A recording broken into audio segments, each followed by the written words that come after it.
अयोध्या राम मंदिर history in Hindi 1528 से 2024 तक की कहानी। इतिहास के पन्नों में दर्ज हैं राम जन्मभूमि से जुड़े किस्से। साल 2019 में सुप्रीम कोर्ट के फैसले के बाद राम मंदिर बनकर तैयार है और श्री राम की मूर्ति की प्राण प्रतिष्ठा होने जा रही है। इस मौके पर हम उस इतिहास के बारे में जान लेते हैं जिसने आज के राम मंदिर के स्वरूप की नींव रखी। अयोध्या नगरी कितनी पुरानी है, क्या आपको इसका अंदाजा है? भारतीय वेदों और शास्त्रों में भी अयोध्या का जिक्र मिलता है। अथर्ववेद में भी इस नगरी का साक्ष्य मिलता है।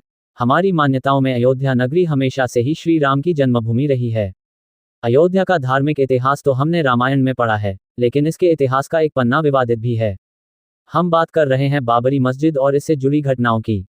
इस वक्त पूरा भारत श्री राम की मूर्ति की प्राण प्रतिष्ठा को लेकर खुशियों में सराबोर है। ऐसे में क्यों ना इतिहास के गलियारों में एक बार घूम लिया जाए। आज हम उन तारीखों की बात करते हैं जिन्होंने मौजूदा समय में राम मंदिर का स्वरूप निर्धारित करने में मदद की है। अधिकतर लोगों को लगता है कि यह विवाद 70 सालों से चला आ रहा है, लेकिन इसकी नींव असल में 16वीं सदी में ही रख दी गई थी। हालांकि उससे पहले भी अयोध्या नगरी में मंदिर और मस्जिद के विवाद रहे हैं, लेकिन आधुनिक इतिहास को हम साल 1528 से ही देख सकते हैं। साल 1528-29 के बीच बनाई गई थी बाबरी मस्जिद। अयोध्या का विवाद बाबरी मस्जिद से घिरा हुआ है। इसकी शुरुआत हुई साल 1528 में जब बाबर के सेनापति मीर बाकी ने अयोध्या में बाबरी मस्जिद बनवाया। इस मस्जिद को मुगल काल की एक महत्वपूर्ण मस्जिद माना जाता था। वैसे बाबरी मस्जिद का मॉडर्न दस्तावेजों में भी जिक्र है, जैसे साल 1932 में छपी किताब अयोध्या ए हिस्ट्री में भी बताया गया है कि मीर बाकी को बाबर ने ही हुक्म दिया था कि अयोध्या में राम जन्मभूमि है और यहाँ के मंदिर को तोड़कर मस्जिद का निर्माण करवाना होगा। बाबर के सिपाही द्वारा बनाई गई इस मस्जिद का नाम बाबरी रख दिया गया। हालांकि इसे लेकर अभी भी विवाद है कि बाबरी मस्जिद को मंदिर तोड़कर ही बनाया गया था, लेकिन कई किताबें इसका जिक्र जरूर करती हैं कि मंदिर की सामग्री से ही मस्जिद का निर्माण शुरू किया गया था। उस वक्त क्या हुआ था, इसे लेकर कई दावे मिलते हैं। 300 साल बाद शुरू हुआ विवाद। मस्जिद के बनने के 300 साल बाद इसे लेकर विवाद की पहली झलक दिखाई दी। अब जो इतिहास शुरू होने वाला था वह लंबी लड़ाई के साथ साथ विध्वंस की कहानी कहने वाला था। 1853 से 1855 के बीच में अयोध्या के मंदिरों को लेकर विवाद शुरू होने लगे। इंडियन हिस्ट्री कलेक्टिव की रिपोर्ट बताती है कि उस वक्त सुन्नी मुसलमानों के एक गुट ने हनुमानगढ़ी मंदिर पर हमला कर दिया था। उनका दावा था कि यह मंदिर मस्जिद को तोड़कर बनाया गया है। हालांकि इसका कोई भी साक्ष्य नहीं मिला। सर्वपल्ली गोपाल की किताब anatomy of a confrontation, Ayodhya and the rise of communal politics in India में भी इसका जिक्र है। किताब में यह भी कहा गया है कि उस वक्त हनुमानगढ़ी मंदिर बैरागियों के अधीन था और उन्होंने आसानी से मुसलमानों के गुट को हटा दिया था। तत्कालीन नवाब वाजिद अली शाह से इसके बारे में शिकायत भी की गई। अयोध्या तब नवाबों के अधीन थी और इस मामले को सुलझाने के लिए कमेटी बनाई गई। उस कमेटी की जांच रिपोर्ट में सामने आया कि वहां कोई भी मस्जिद था ही नहीं। उस वक्त नवाब वाजिद अली शाह ने हनुमानगढ़ी मंदिर पर एक और हमला रोका था। अंग्रेजी सरकार ने की सुलह की कोशिश। एक रिपोर्ट कहती है कि साल 1858 में निहंग सिखों के एक दल ने बाबरी मस्जिद के अंदर घुसकर हवन पूजन किया था। उस वक्त इस घटना के खिलाफ पहली बार एफआईआर की गई थी और लिखित में यह विवाद सामने आया था। उसमें लिखा गया था कि अयोध्या में मस्जिद की दीवारों पर राम का नाम लिख दिया गया है और उसके बगल में एक चबूतरा बना है। साल 1859 में अंग्रेजी सरकार ने इसके बीच एक दीवार खड़ी कर दी, जिससे हिंदू पक्ष और मुस्लिम पक्ष शांति से अलग अलग स्थान पर पूजा और इबादत कर सकें। यहीं से पहली बार राम चबूतरा शब्द प्रचलन में आया था। साल सन 1885 में पहली बार कोर्ट पहुंचे थे Ramlalla. Supreme Court observers court की रिपोर्ट बताती है कि यह पहली बार था जब राम मंदिर विवाद कोर्ट पहुंचा था। यहां महंत रघुवीर दास ने राम चबूतरे पर मंदिर बनवाने की याचिका दायर की थी। फैजाबाद डिस्ट्रिक्ट मजिस्ट्रेट ने यह याचिका खारिज कर दी थी। तब फैजाबाद कोर्ट में रघुवीर दास की याचिका गई थी। उस वक्त केस की सुनवाई कर रहे जज पंडित हरिकिशन ने इस याचिका को रद्द कर दिया था। उस वक्त पहली बार निर्मोही अखाड़ा सामने आया था और लोगों को उसके बारे में पता चला था। महंत रघुवीर दास उसी अखाड़े से थे। इसके बाद भी रघुवीर दास ने हार नहीं मानी और अंग्रेजी सरकार के जज से गुहार लगाई, लेकिन यहां भी याचिका को खारिज कर दिया गया। यह मामला यहीं दब गया और अगले 48 सालों तक मामला ठंडे बस्ते में रहा और छुटपुट शांतिपूर्ण विरोध होते रहे। साल 1930 का दौर जब शुरू हुआ अयोध्या का नया अध्याय। सबसे पहले साल 1936 में मुसलमानों के दो समुदाय शिया और सुन्नी की लड़ाई हुई। दोनों ही बाबरी मस्जिद पर अपना हक जता रहे थे। इसकी बात दोनों समुदायों के वक्फ बोर्ड तक पहुंची और दोनों की लड़ाई 10 साल तक खींच गई। इस लड़ाई में जज द्वारा जो फैसला आया उसमें शिया समुदाय के दावों को खारिज कर दिया गया। साल 1947 के बाद से बदल गई अयोध्या की राजनीति। मॉडर्न समय में जब भी अयोध्या की बात होती है तो उसमें राजनीति शब्द जरूर सामने आता है। हालांकि इसकी शुरुआत बंटवारे के बाद ही हुई। पाकिस्तान का वजूद बना और अयोध्या में अब हिंदू महासभा का हस्तक्षेप सामने आया। कृष्णा झा और धीरेन्द्र के झा की किताब अयोध्या द डार्क नाइट सहित कई किताबें इस बारे में कहती हैं कि 1947 का अंत होते होते हिंदू महासभा द्वारा एक मीटिंग रखी गई थी जिसमें बाबरी मस्जिद पर कब्जे की बात कही गई थी। इसके बाद के चुनावों में पहली बार कांग्रेस पार्टी ने राम मंदिर को मुद्दा बनाया था। कांग्रेस के इस मुद्दे के बाद कोई और पार्टी कहीं टिक नहीं पाए और फैजाबाद में भी कांग्रेस जीत गई। साल 1949 में बाबरी मस्जिद में मिली रामलला की मूर्ति। अब तक हालात काफी खराब हो चुके थे। गाहे बगाहे खबरें आती रही कि हिंदू पक्ष ने बाबरी मस्जिद पर कब्जा कर लिया है, लेकिन तब तक ऐसा नहीं हुआ था। वहां के हालात को सुधारने के लिए कानूनी मदद ली गई, लेकिन साल 1949 की एक रात वहां राम मूर्ति मिलने का दावा किया गया। इस घटना के बाद हालात इतने गंभीर हो गए कि तत्कालीन प्रधानमंत्री जवाहरलाल नेहरू ने संज्ञान लिया। महज 6 दिनों के अंदर ही बाबरी मस्जिद पर ताला लगा दिया गया। उस वक्त हिंदू पक्ष ने दावा किया था कि रामलला की मूर्ति अपने आप वहां प्रकट हुई है, लेकिन इस दावे को खारिज कर दिया गया। साल 1950 में एक बार फिर से किया गया केस। 2 अलग अलग केस फैजाबाद कोर्ट में दाखिल किए गए और हिंदू पक्ष ने रामलला की पूजा की आज्ञा मांगी। हालांकि कोर्ट ने इजाजत तो दे दी, लेकिन अंदरूनी गेट को बंद ही रखा गया। साल 1959 में निर्मोही अखाड़े ने एक तीसरा लॉ सूट फाइल किया, जिसमें उन्होंने बाबरी मस्जिद की जमीन पर अधिकार मांगा। ऐसे ही साल 1961 में मुस्लिम पक्ष ने एक केस फाइल किया जिसमें यूपी सुन्नी वक्फ बोर्ड ने कहा कि उन्हें बाबरी मस्जिद ढांचे पर हक चाहिए और राम की मूर्तियों को यहां से हटा दिया जाना चाहिए। साल 1984 से एक बार फिर से गरमाया राम जन्मभूमि का विवाद।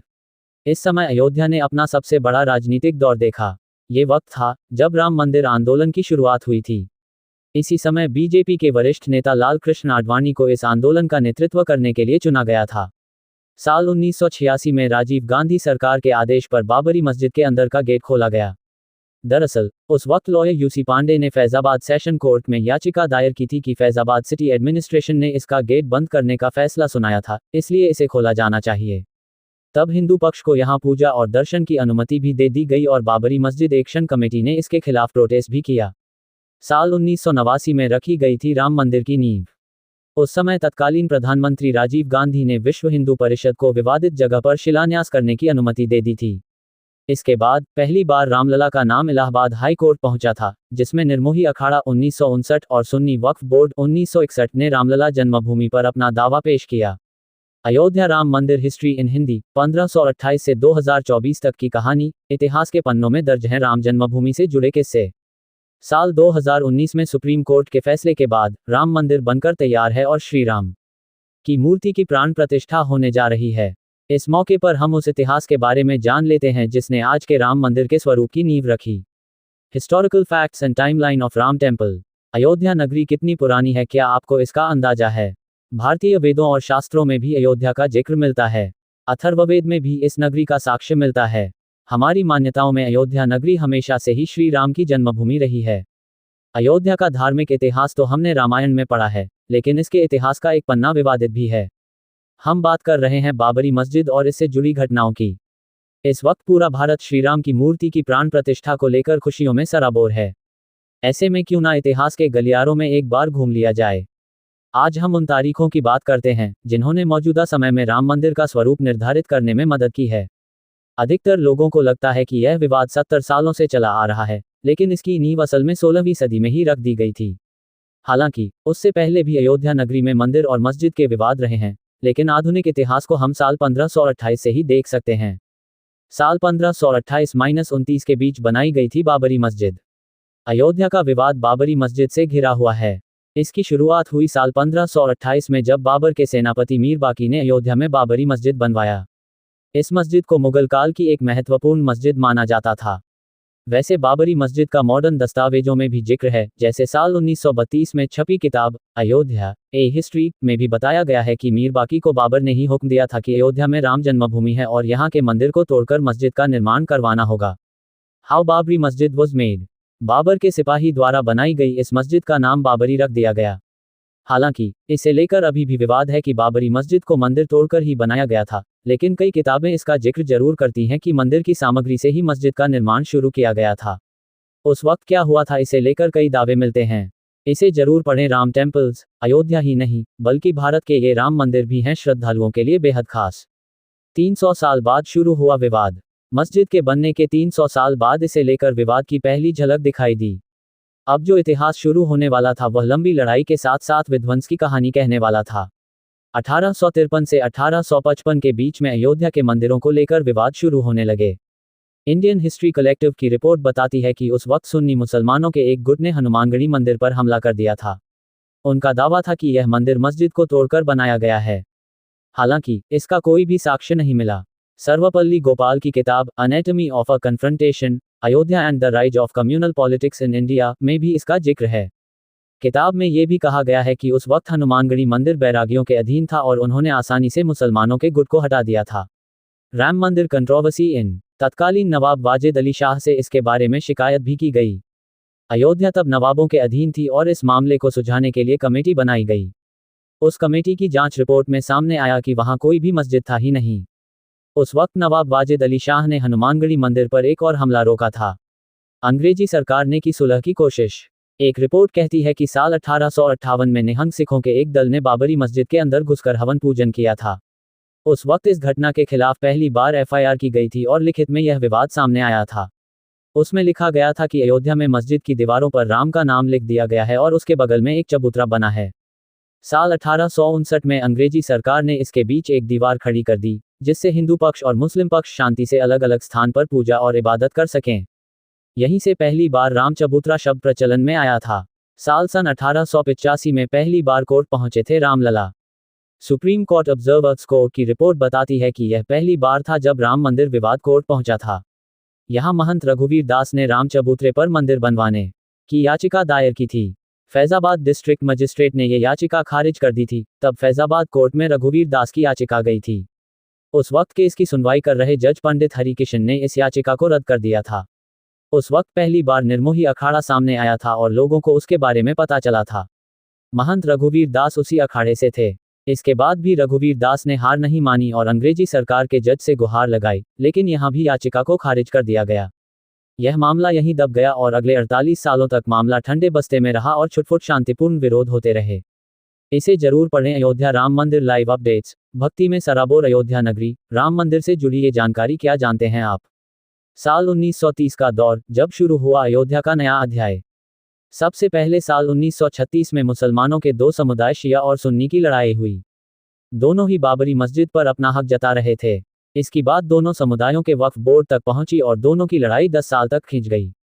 इस लड़ाई में जज द्वारा जो फैसला आया उसमें शिया समुदाय के दावों को खारिज कर दिया गया। बाबरी मस्जिद डेमोलिशन। साल 1947 के बाद से बदल गई अयोध्या की राजनीति। मॉडर्न समय में जब भी अयोध्या की बात होती है तो उसमें राजनीति शब्द जरूर सामने आता है। हालांकि इसकी शुरुआत बंटवारे के बाद ही हुई। पाकिस्तान का वजूद बना और अयोध्या में अब हिंदू महासभा का हस्तक्षेप सामने आया। कृष्णा झा और धीरेन्द्र के झा की किताब अयोध्या द डार्क नाइट सहित कई किताबें इस बारे में कहती हैं कि 1947 का अंत होते होते हिंदू महासभा द्वारा एक मीटिंग रखी गई थी जिसमें बाबरी मस्जिद पर कब्जे की बात कही गई थी। इसके बाद के चुनावों में पहली बार कांग्रेस पार्टी ने राम मंदिर को मुद्दा बनाया था।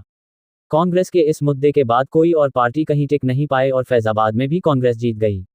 इसे जरूर पढ़ें। अयोध्या राम मंदिर देखने जा रहे हैं तो अयोध्या में ये चीजें जरूर खरीदें। साल 1949 में बाबरी मस्जिद में मिली रामलला की मूर्ति। अब तक हालात काफी खराब हो चुके थे। गाहे बगाहे खबरें आती रही कि हिंदू पक्ष ने बाबरी मस्जिद पर कब्जा कर लिया है, लेकिन तब तक ऐसा नहीं हुआ था। वहां के हालात को सुधारने के लिए कानूनी मदद ली गई, लेकिन साल 1949 की एक रात वहां राम मूर्ति मिलने का दावा किया गया। बाबरी मस्जिद एंड राम स्टैचू। इस घटना के बाद हालात इतने गंभीर हो गए कि तत्कालीन प्रधानमंत्री जवाहरलाल नेहरू ने संज्ञान लिया। महज 6 दिनों के अंदर ही बाबरी मस्जिद पर ताला लगा दिया गया। उस वक्त हिंदू पक्ष ने दावा किया था कि रामलला की मूर्ति अपने आप वहां प्रकट हुई है, लेकिन इस दावे को खारिज कर दिया गया। साल 1950 में एक बार फिर से किया गया केस। 2 अलग अलग केस फैजाबाद कोर्ट में दाखिल किए गए और हिंदू पक्ष ने रामलला की पूजा की आज्ञा मांगी। हालांकि कोर्ट ने इजाजत तो दे दी, लेकिन अंदरूनी गेट को बंद ही रखा गया। साल 1959 में निर्मोही अखाड़े ने एक तीसरा लॉ सूट फाइल किया, जिसमें उन्होंने बाबरी मस्जिद की जमीन पर अधिकार मांगा। ऐसे ही साल 1961 में मुस्लिम पक्ष ने एक केस फाइल किया जिसमें यूपी सुन्नी वक्फ बोर्ड ने कहा कि उन्हें बाबरी मस्जिद ढांचे पर हक चाहिए और राम की मूर्तियों को यहां से हटा दिया जाना चाहिए। साल 1984 से एक बार फिर से गरमाया राम जन्मभूमि का विवाद। इस समय अयोध्या ने अपना सबसे बड़ा राजनीतिक दौर देखा। ये वक्त था जब राम मंदिर आंदोलन की शुरुआत हुई थी। इसी समय बीजेपी के वरिष्ठ नेता लाल कृष्ण आडवाणी को इस आंदोलन का नेतृत्व करने के लिए चुना गया था। साल 1986 में राजीव गांधी सरकार के आदेश पर बाबरी मस्जिद के अंदर का गेट खोला गया। दरअसल उस वक्त लॉयर यूसी पांडे ने फैजाबाद सेशन कोर्ट में याचिका दायर की थी कि फैजाबाद सिटी एडमिनिस्ट्रेशन ने इसका गेट बंद करने का फैसला सुनाया था, इसलिए इसे खोला जाना चाहिए। तब हिंदू पक्ष को यहां पूजा और दर्शन की अनुमति भी दे दी गई और बाबरी मस्जिद एक्शन कमेटी ने इसके खिलाफ प्रोटेस्ट भी किया। साल 1989 में रखी गई थी राम मंदिर की नींव। उस समय तत्कालीन प्रधानमंत्री राजीव गांधी ने विश्व हिंदू परिषद को विवादित जगह पर शिलान्यास करने की अनुमति दे दी थी। इसके बाद पहली बार रामलला का नाम इलाहाबाद हाई कोर्ट पहुंचा था, जिसमें निर्मोही अखाड़ा 1959 और सुन्नी वक्फ बोर्ड 1961 ने रामलला जन्मभूमि पर अपना दावा पेश किया। अयोध्या राठ यात्रा बाय एल.के. आडवाणी। साल 1990 में लाल कृष्ण आडवाणी ने गुजरात के सोमनाथ मंदिर से लेकर अयोध्या तक रथ यात्रा की शुरुआत की। ये बहुत ही विवादित दौर था। अयोध्या वासियों ने बताई उस वक्त की आंखों देखी। हमने दिल्ली यूनिवर्सिटी के पॉलिटिकल साइंस प्रोफेसर और अयोध्या के निवासी शिवपूजन पाठक से बात की। उन्होंने हमें बताया उस दौरान अयोध्या वासियों के ऊपर ही कार सेवकों के लिए व्यवस्था का कार्यभार था। चारों तरफ पुलिस तैनात रहती थी और रातों रात कार सेवकों को रहने के लिए जगह दी जाती थी। स्कूलों में भी उन्हें रुकवाया गया था। उस वक्त चारों तरफ सिर्फ परेशानी का माहौल रहता था और समझ नहीं आता था कि आने वाले पल में क्या हो जाएगा। साल 1992 में गिराई गई बाबरी मस्जिद। 6 दिसंबर 1992 का वो दिन जब बाबरी मस्जिद को गिराया गया था। भारत के इतिहास में ये दिन दर्ज है। कार सेवकों ने यहाँ एक अस्थायी मंदिर की स्थापना भी कर दी थी। मस्जिद गिराने के 10 दिन बाद प्रधानमंत्री ने retired high court justice M S. Liberhan को लेकर एक कमेटी बनाई, जिसमें मस्जिद को गिराने और सांप्रदायिक दंगों को लेकर एक रिपोर्ट बनानी थी। जनवरी 1993 आते आते अयोध्या की जमीन को नरसिम्हा राव की सरकार ने अपने अधीन ले लिया और 67.7 एकड़ जमीन को केंद्र सरकार की जमीन घोषित कर दिया गया।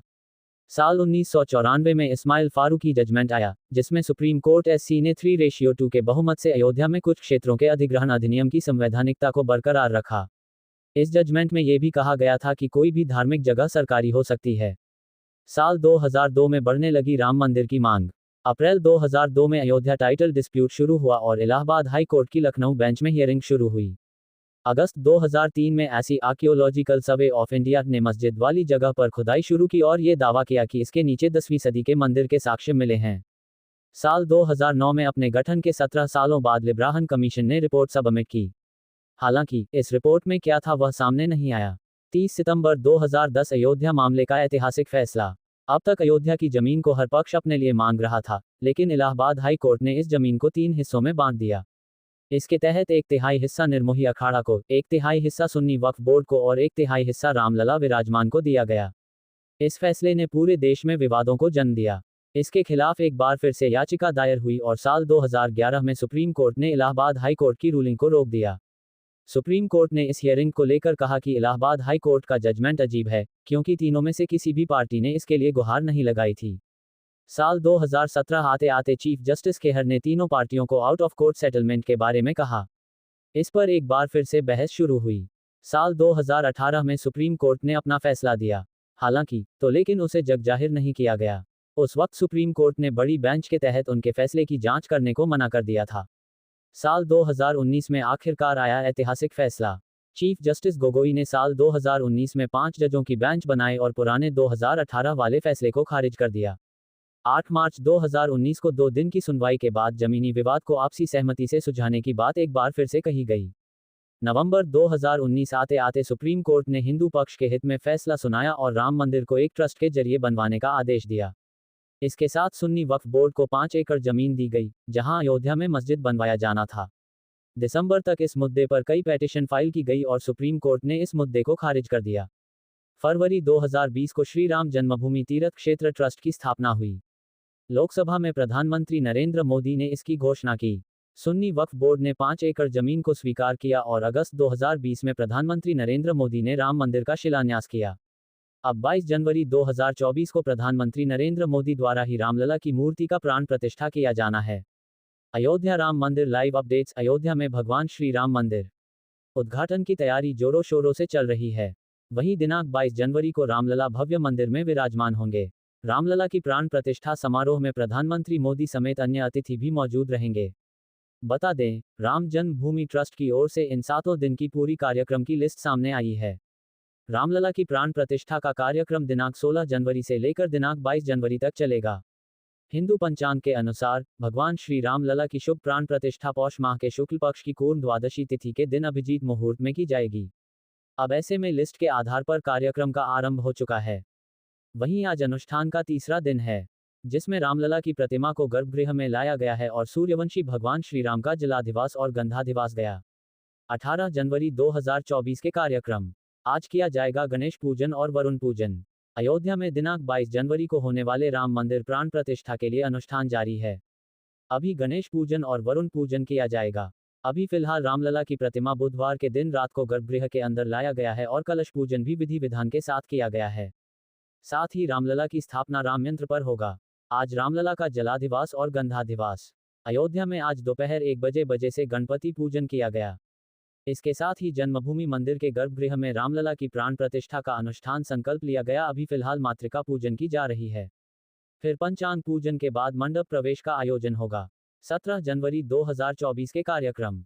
मंदिर परिसर में प्रवेश हुई भगवान श्री राम रामलला की मूर्ति। भगवान श्री रामलला की प्राण प्रतिष्ठा को लेकर सरयू घाट पर पूजा अनुष्ठान हुआ, जिसमें मुख्य यजमान अनिल मिश्रा और उनकी पत्नी पूजा किए। इस दौरान मूर्ति के नेत्र बंधे रहेंगे। 17 जनवरी 2024 के कार्यक्रम। अयोध्या में 1111 मन लड्डू हो रहे हैं तैयार। चांदी की 7 थाल में रामलला को भोग लगाया जाएगा। ये गर्भगृह में ही होगा। उसके बाद 8000 लोगों में प्रसाद को वितरित किया जाएगा। 17 जनवरी 2024 के कार्यक्रम। अयोध्या नगरी में महिलाओं ने निकाली कलश यात्रा। अयोध्या में महिलाओं ने प्राण प्रतिष्ठा से पहले जल कलश यात्रा निकाली है। इसका शुभारंभ सरयू तट से किया गया। जाने रामलला की प्राण प्रतिष्ठा का शुभ मुहूर्त। रामलला प्राण प्रतिष्ठा शुभ मुहूर्त 2024। पंचांग के अनुसार भगवान श्रीराम पूजा लला की शुभ प्राण प्रतिष्ठा पौष माह के शुक्ल पक्ष की पूर्ण द्वादशी तिथि के दिन अभिजीत मुहूर्त में की जाएगी। मान्यताओं के अनुसार ऐसा कहा जाता है कि इसी मुहूर्त में भगवान श्री राम का जन्म हुआ था, इसलिए यह मुहूर्त बेहद खास है। 16 जनवरी 2024 के कार्यक्रम। जाने प्राण प्रतिष्ठा के दौरान कब क्या कार्यक्रम होगा। शास्त्रों के आधार पर ही प्राण प्रतिष्ठा का कार्यक्रम अभिजीत मुहूर्त में संपन्न किया जाएगा। कार्यक्रम लिस्ट के अनुसार दिनांक 16 जनवरी यानी कि आज दिनांक 16 जनवरी को कर्मकुटी पूजन होगी। पश्चात दिनांक 17 जनवरी को रामलला की प्रतिमा राम जन्मभूमि परिसर में प्रवेश करेगी। दिनांक 18 जनवरी को संध्या के समय तीर्थ पूजन और जल यात्रा होगा। दिनांक 19 जनवरी को सुबह औषध अधिवास, केसर अधिवास, घृत अधिवास होगा। दिनांक 20 जनवरी को सुबह शर्करा अधिवास, फलाधिवास और शाम में पुष्पाधिवास किया जाएगा। दिनांक 21 जनवरी को सुबह मध्य अधिवास और शाम में शय्या अधिवास होगा। फिर दिनांक 22 जनवरी को अभिजीत मुहूर्त में भगवान श्री रामलला की प्राण प्रतिष्ठा की जाएगी। 16 जनवरी 2024 के कार्यक्रम। जाने राम मंदिर में क्यों हो रही प्रायश्चित पूजा। अयोध्या में भगवान श्री राम जन्मभूमि पर बने भव्य राम मंदिर श्री राम मंत्र की प्राण प्रतिष्ठा दिनांक 22 जनवरी को होने वाली है। इसके लिए दिनांक 16 जनवरी दिन मंगलवार को प्रायश्चित पूजा से अनुष्ठान की शुरुआत की गई। पुरोहितों ने वैदिक मंत्रों का उच्चारण करते हुए आरंभ किया। अभी प्रायश्चित और कर्मकुटी पूजा की जा रही है। इस पूजा के माध्यम से रामलला से माफी मांगी जा रही है। ऐसा माना जा रहा है कि रामलला की प्रतिमा बनाने में छेनी और हथौड़े के इस्तेमाल के चलते उन्हें चोट पहुंची होगी। इसलिए माफी प्रायश्चित पूजा और कर्मकुटी पूजा की जा रही है और रामलला से माफी मांगी जा रही है। देखें राम मंदिर कार्यक्रम की लिस्ट। 16 जनवरी प्रायश्चित और कर्मकोटि पूजन। 17 जनवरी मूर्ति का परिसर प्रवेश। 18 जनवरी सायं तीर्थ पूजन, जल यात्रा, जलाधिवास और गंध अधिवास। 19 जनवरी प्रातः औषध अधिवास, केसर अधिवास, घृत अधिवास। 19 जनवरी सायं धान्य अधिवास। 20 जनवरी प्रातः शर्करा अधिवास, फलाधिवास। 20 जनवरी सायं पुष्पाधिवास। 21 जनवरी प्रातः मध्य अधिवास। 21 जनवरी सायं शय्या अधिवास।